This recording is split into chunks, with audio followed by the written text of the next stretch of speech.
Hey everyone, welcome to the Divorce Dispatcher, where we dive into the wildest, most unbelievable stories of divorce, breakups, and family drama. Stories that'll leave you speechless. Today we have the story of Marcus. Marcus H., 37. Wife, Rachel W., 35. I'm not the kind of guy who thought he'd ever write something like this.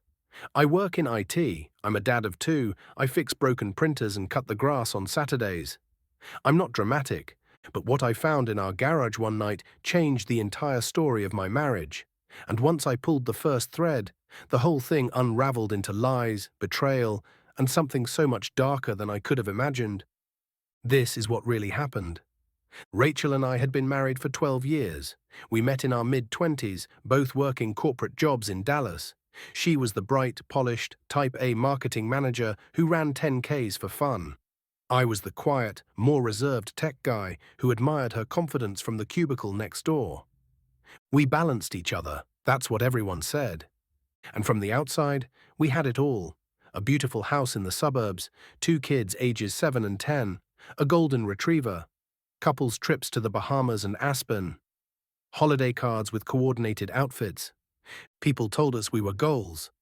But inside our home, we hadn't had real intimacy in nearly 3 years. Conversations felt like calendar updates. I chalked it up to the chaos of parenting, midlife burnout, stress. We still made it work. We still said love you out of habit. I never once suspected anything until the night I was looking for a charger and found the second phone. It was tucked inside an old shoebox in the garage. The only reason I found it was because I'd knocked over a stack of boxes looking for an iPad charger. I opened the shoebox thinking it was old Christmas ornaments, and there it was. A cheap burner phone.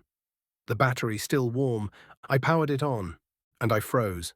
Hundreds of text messages, some to a name saved as K, some just numbers, all romantic, some explicit.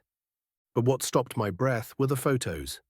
Rachel, in lingerie I'd never seen, smiling in selfies, lying in a hotel bed, in the passenger seat of a car I didn't recognize. My hands went numb. I stood there for 20 minutes reading message after message.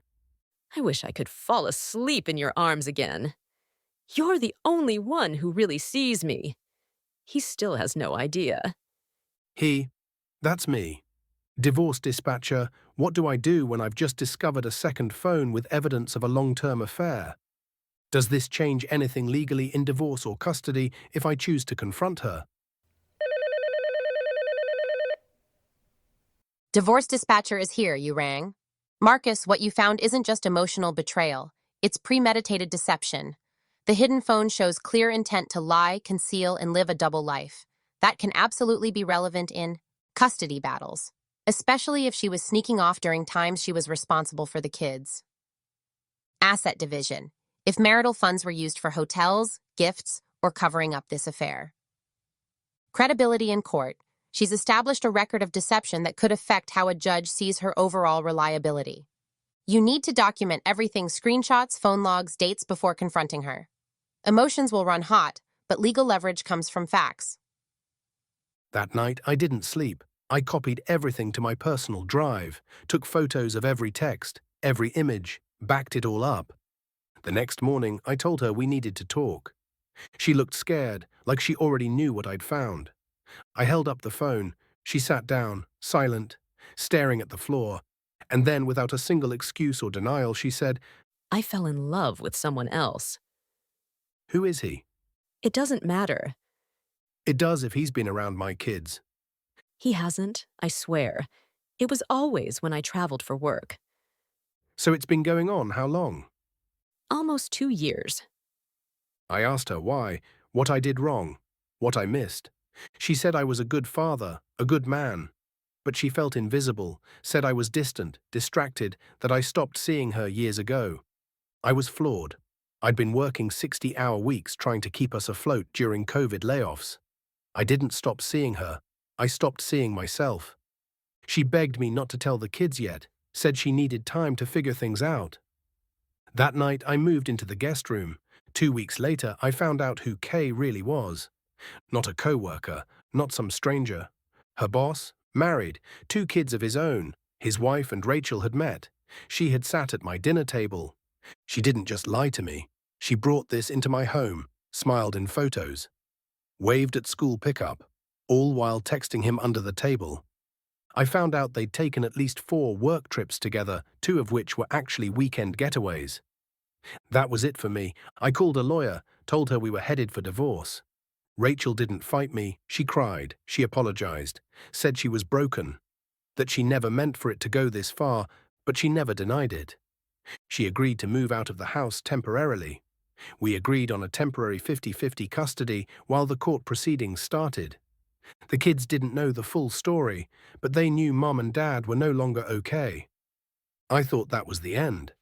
But then came the twist. A month after filing, I got a call from Rachel's boss's wife. She was leaving him. She had proof that he had been involved with at least 3 other women from his company.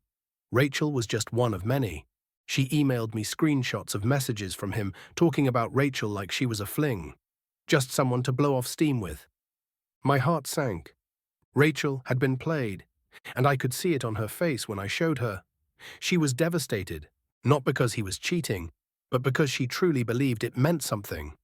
She risked everything for a man who saw her as a distraction. Divorce dispatcher. What happens if a divorce starts out one way, but I begin to feel conflicted? Does the court treat it differently if I pause proceedings or want to renegotiate custody based on emotional health? Divorce dispatcher is here, you rang. Marcus, this happens more often than people admit. The adrenaline of betrayal wears off, and what's left is sadness, confusion, and sometimes compassion.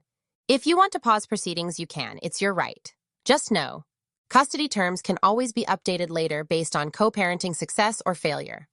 Emotional reconciliation doesn't erase legal progress, it simply hits pause. Therapy or separation counseling can be an effective middle ground if you're unsure about finalizing the divorce. Just remember, don't let guilt make decisions for you. Make them from clarity. A year has passed. I didn't finalize the divorce. Not yet. Rachel and I separated for 6 months. She went to therapy. I went to therapy. We spent time apart. Real space.